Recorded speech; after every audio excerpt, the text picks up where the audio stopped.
Right, so an affinity for nature probably is what attracted most people to the Druidic path. There are, I'm sure, other reasons existing as well, but even from a mystical sense, earth magic requires a mutual relationship with nature that cannot be synthesized. It's,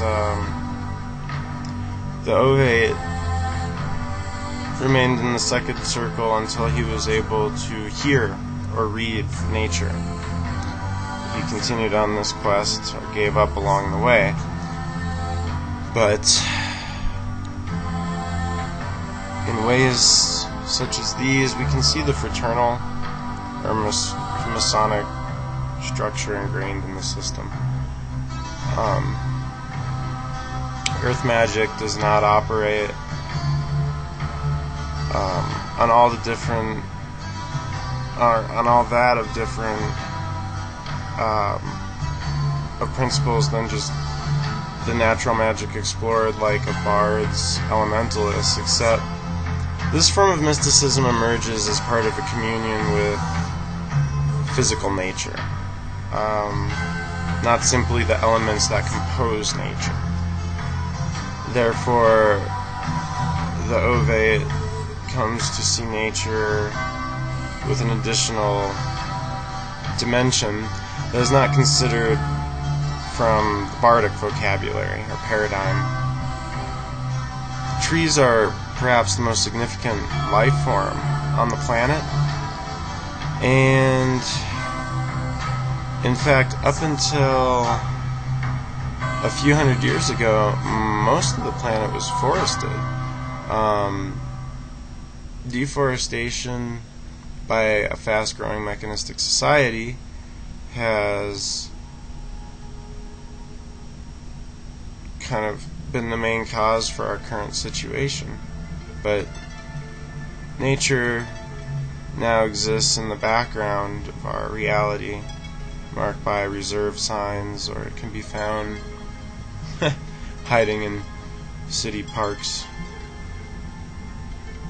Few people today really get the necessary time in nature that is necessary to feel whole and connected to all, because our world is so based on separations. And if you take the opportunity, you might just be able to reestablish this in your own life during this analysis of Ovate Druids.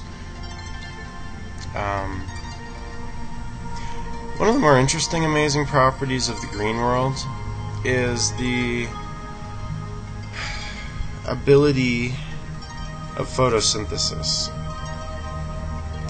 And I am almost certain that the Druids, being obsessed with the energy potential of the sun, found this property of plants to be sacred and perhaps ideal or perfect.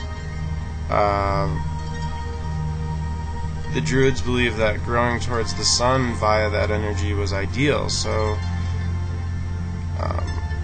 the idea of sustaining one's life, oneself on the synthesis of solar energy or even plant life would be almost perfection. And they probably would have got chlorophyll injections if they could have. So if you aren't familiar with the idea of photosynthesis, don't freak out, because it,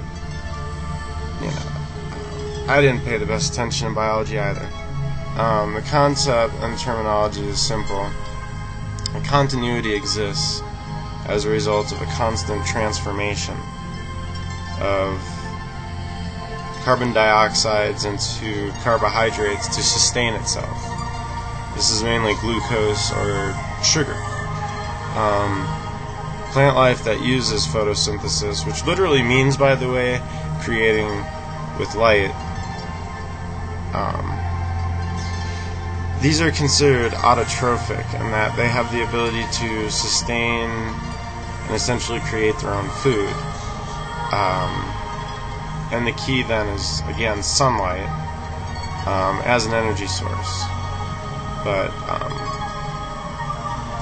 as you'll see, the idea of working through the Ovydd grade is mainly about thinking like a tree, being like a tree, and bringing your energetics down to the nature vibrations.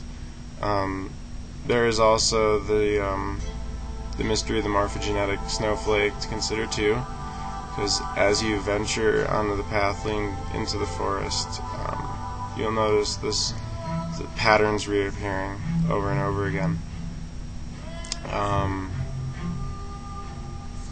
So it is suggested from here on in to really study and practice all of the elements, and to go back to whatever you feel you may have missed as far as the full Be a Wizard series. I think we're on video like 93 now. Because at each stage you develop a different semantics and a new vocabulary and a new way of looking at things with your new experiences, and then when you go back and you look at other lessons, they take on new meanings for you.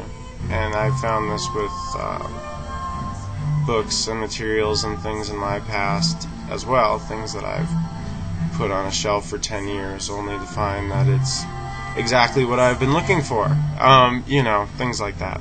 So again, another introduction to the green world, nature,